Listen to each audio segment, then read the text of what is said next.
Hey, everybody, welcome back to another episode of The Negotiation. I am your host, Todd Embley, and I am pleased to be joined once again by Jacob Cooke, the co founder and CEO of WPIC Marketing and Technologies. Jacob, usually based in Beijing, where he oversees the operations for WPIC Marketing Technologies in China and broader APAC. However, today he is joining us from South Korea, where he's got some exciting news to share regarding WPIC's operations there. But first, we're going to get into his thoughts on China's Golden Week that just wrapped up. Jacob, thanks for joining us. Thanks, Todd. Okay, like I said, the Golden Week in China just wrapped up. You were on Bloomberg to share your analysis on consumer trends that you observed. What does some of the data say about consumption during the week? And what are your thoughts on the state of the consumer? Yeah, well, more of what I think the media is calling green shoots, but we're seeing sort of that third month in a row of really good news in terms of consumption.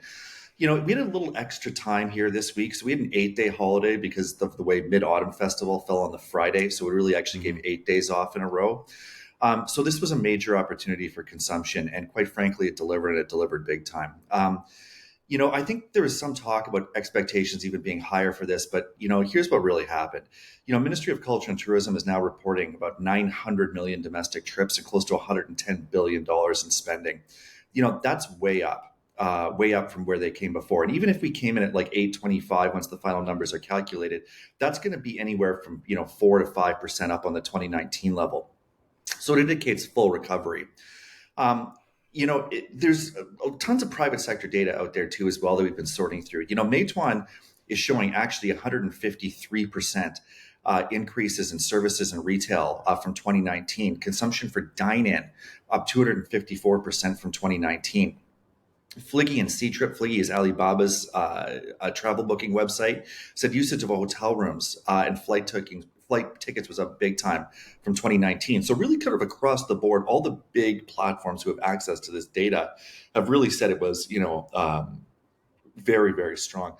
Alipay, individual user spending up 105% from 2019 during Golden Week.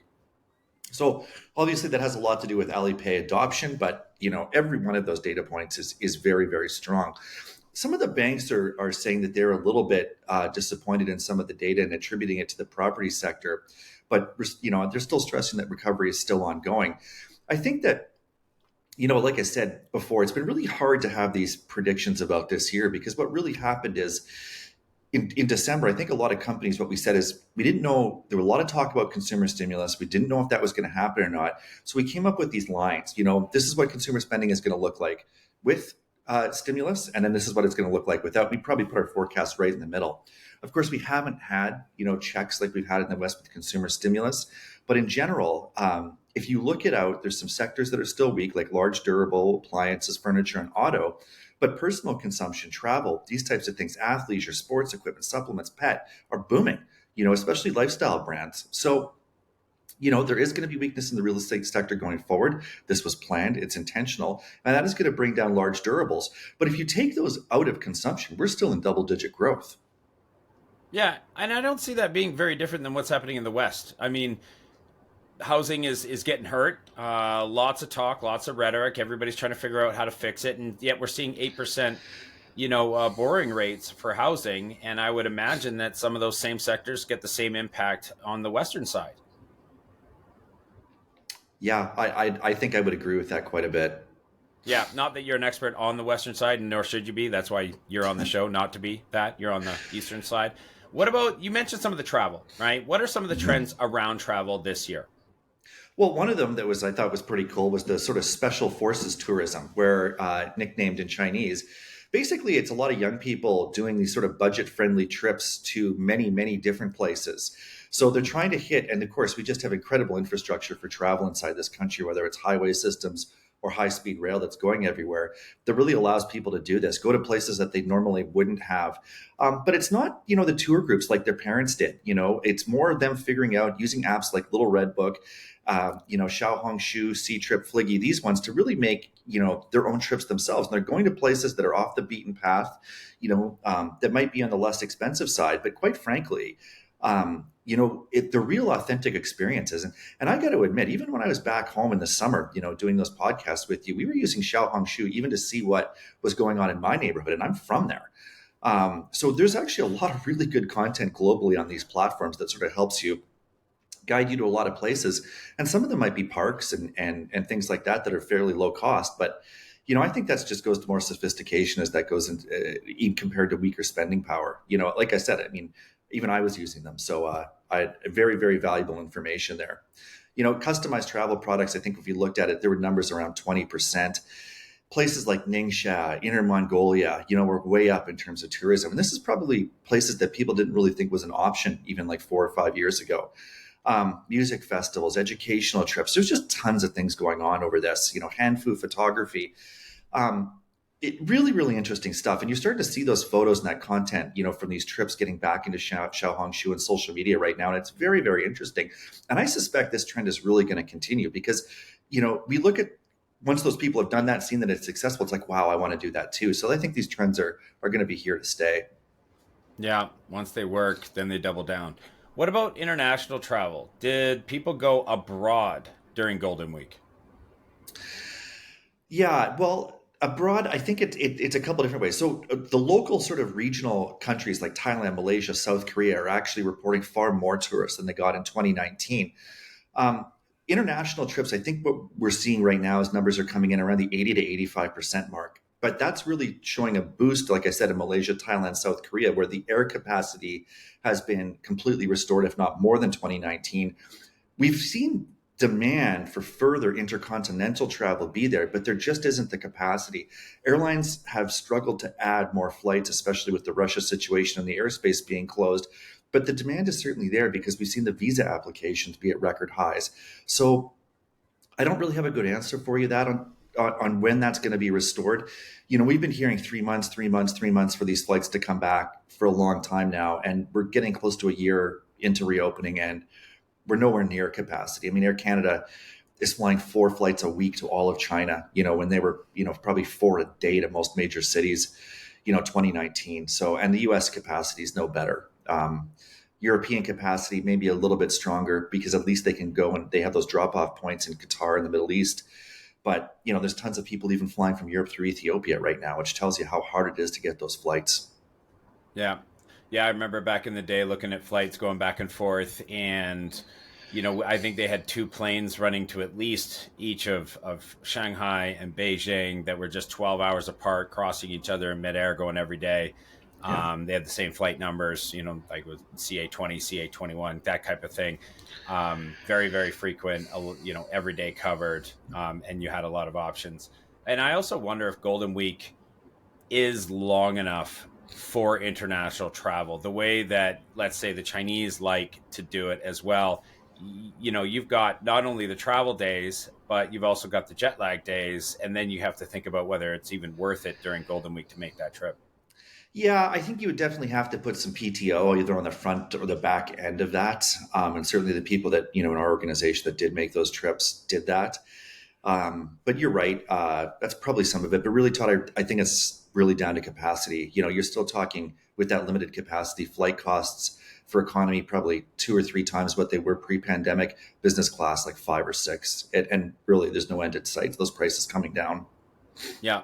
And if we were on this side of the ocean, I would be looking at staffing and the staffing issues that pretty much all sectors are having, at least over here. And if we're not being able to process enough travel visas, that's what I would be looking at as, and obviously at the airports and with the pilots. And I think staffing comes down to a lot of it. The demand is there, but can you staff enough to be able to facilitate that demand? That's exactly right. There's huge backlogs at Boeing and Airbus for new planes. Tons of models were taken out of service during the pandemic, and staff went into early retirement, and it's not easy to scale that back. There's record demand. I mean, it's just much easier to get to Europe where you don't have those Russia problems in terms of airspace. So yeah, there's problems that need to be worked out, and probably governments need to get involved if there's really the incentive to do this. But if an airline's able to take a fifth as amount of planes and charge 5 times as much, there's not as a lot of financial incentive for them to add new capacity either.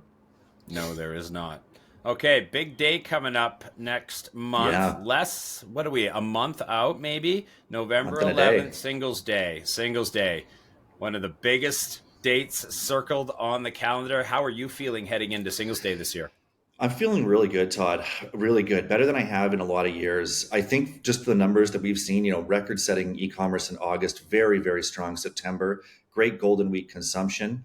I think people are feeling a lot more secure in their jobs. And in some areas, I know this is probably not a popularly held opinion, but there is some data supporting that there's actually an inverse relationship between real estate prices and consumption. And I say this because of some studies we did way back, 6 or 7 years ago in Xiamen, when real estate shot up, 300%, I think it was in 2 years. We actually saw sales of iPhones and things like that kind of fall off a cliff because, of course, there's not a lot of money left over when couples are spending 50 or 60% of their household income on their mortgages. And again, I think we also have to look at this from a sector by sector basis, assuming that we know real estate weakness is going to be weak going into the future. We can't group large durables, in my opinion, with all of consumption and just say, hey, consumption's only up a couple percentage points. There clearly isn't going to be a lot of consumption on those very, very big ticket items. But when we look at a lot of things that we've talked about, health and wellness, athleisure, nutraceuticals, these are way, way up. People are taking more trips. They're eating out more. They're spending more money on themselves. They're staying healthier. And these habits, spending more money on pets, these habits are here to stay, and we're seeing very big increases in them. We're also seeing, both luxury handbags, luxury clothing, and apparel come back too as well. So I think we're very, very optimistic about this year's 11/11, more so than I have been in the last 3 or 4 years. We'll get with some actual percentage number predictions here pretty quickly, and it's going to be, kind of based on what we see for inventory levels, as well as ad inventory. But once we kind of have those numbers and we know what we're looking at, we'll be able to make some calculations. As you know, last year, we said 11/11 was going to show up about 10 to 12, or all of e-commerce for 11/11 is going to be 10 to 12% higher. Some people had it at 11 post the government, and then some people had it at 13. So we were right in line last year with our predictions, and we feel fairly confident that we'll be very accurate this year as well. Okay, well, even if it's an unpopular opinion or decision or thought, I'm certainly going to put my money on the guy who built and has his hands on that Descripto software, because I know you guys have been using that for a long time, and so that's what I'm going to put my no shade on you. I mean, of course, I'd put my money on you, but I'd rather put my money on Descripto, to be frank. Hey, that's where I'm getting my data from. Yeah, exactly. I got a bit of an off the cuff question talking about the trends and things. Is there a time, maybe we're at that time, or maybe there will be a time where would it be naive to start predicting trends, things that we're seeing in the East, knowing that we had some predictors or we went through this 5-10 years ago in the West? Can we potentially draw any conclusions or outcomes or data from stuff that happened in the West when pet stuff shot up or athleisure shot up, Lululemon went just bonkers, that kind of stuff? Does that ever play out the same way? It's a good question. Yeah, in some cases that could be true. I think a lot, especially as these brands have kind of figured out, because of course they have large diasporas in their original overseas markets. I think for sure some of that data was used in terms of what was going to be popular here and predictive here. I think trends have been going both ways for a long time. Um, it certainly isn't a way that we gather a lot of our data by looking at the West and assuming that those trends are going to go here. We are really sort of looking at what's going on here, trends, patterns, using linear regression and this type of math to predict into the future. But it's interesting, Todd. Maybe I'll look into that. By the next podcast, I'll have a better answer for you. Okay, appreciate you tackling that one. Thanks very much. Now, on to South Korea. We had MJ Park on last week to give us a market overview. Now we'd like to hear what your thoughts are. Well, I mean, yeah, I'm here in Korea now. This is a massive market. There's 120 billion in e-commerce spend. It's the fifth largest in the world, and the penetration rate is insane. There's something like 97% of young consumers shop online regularly. As MJ explained last week, the ecosystem is almost entirely different from elsewhere in APAC and the West. Some overlapping social media channels like Instagram, TikTok, and Line, but other than that, they're almost completely unique in ecosystems for product delivery and shopping. So Naver is huge, obviously, and they've been around for a while. Coupang is kind of one of the newer ones, been public for a few years, and Kakao Talk. We're investing big right now to build up our presence here because the market is absolutely booming, but brands are really struggling to understand how to succeed in the market. They need local support, and that's where expert consultants like MJ Park come in. Yeah, agreed. I wanted to ask a little bit about, and for brands, trying to think of what brands might want to know. I wanted to ask you about hard infrastructure needs when you're going to a place like South Korea. Yeah. Well, yeah, hard warehousing needs mostly we've always had this principle, and the way we've built up our APAC footprint is to kind of have single source inventory so that we can move through bonded warehouses, one source of inventory throughout all these different markets. Of course, seasonality, weather patterns are different, demand patterns are different. And by using AI and other business intelligence tools that we have, what we're really trying to do is move those ad dollars around amongst a much wider geographical area, keep inventory available for all these different platforms, and just really reduce what we would call the customer acquisition cost. So every customer comes with a price, and throughout APAC and the wider area that we operate in, not only do economies of scale come in terms of your content development, model shoots, product shots, etc., but you can start to get really efficient in terms of which country, which geo, when you're operating across 12 different countries, and a couple billion people, of who's going to be buying that product next. Apparel, winter apparel, outerwear, changes with temperature patterns, sports trends, things like that. Where's running becoming popular? Where's yoga becoming popular? We're measuring this all the time and moving ad dollars around accordingly. And that talk about that hard infrastructure, it really does have to do with logistics, free trade zones, and with our CEP around in this region too. It's making moving products at large quantities faster, easier, and more efficient to really be able to do and fulfill what the vision that I have for WPIC is. All right. Thanks very much, Jacob. Always hard, quick, and fast hitting. Thanks very much for being on the show again. Thanks a lot. Really appreciate it. And looking forward to watching this again on YouTube. You betcha. All right. So, as he mentioned, for everybody looking for a little bit more video, a little bit more content, we've got the YouTube shorts as well. So, head on over to the WPIC YouTube channel. And for those who want it audio only because they are going to be driving or working out or such, please feel free to hit up any of your podcast favorites: Spotify, Apple Podcasts, Google Podcasts, you name it. Thanks very much, everybody, for listening, and we will see you next time.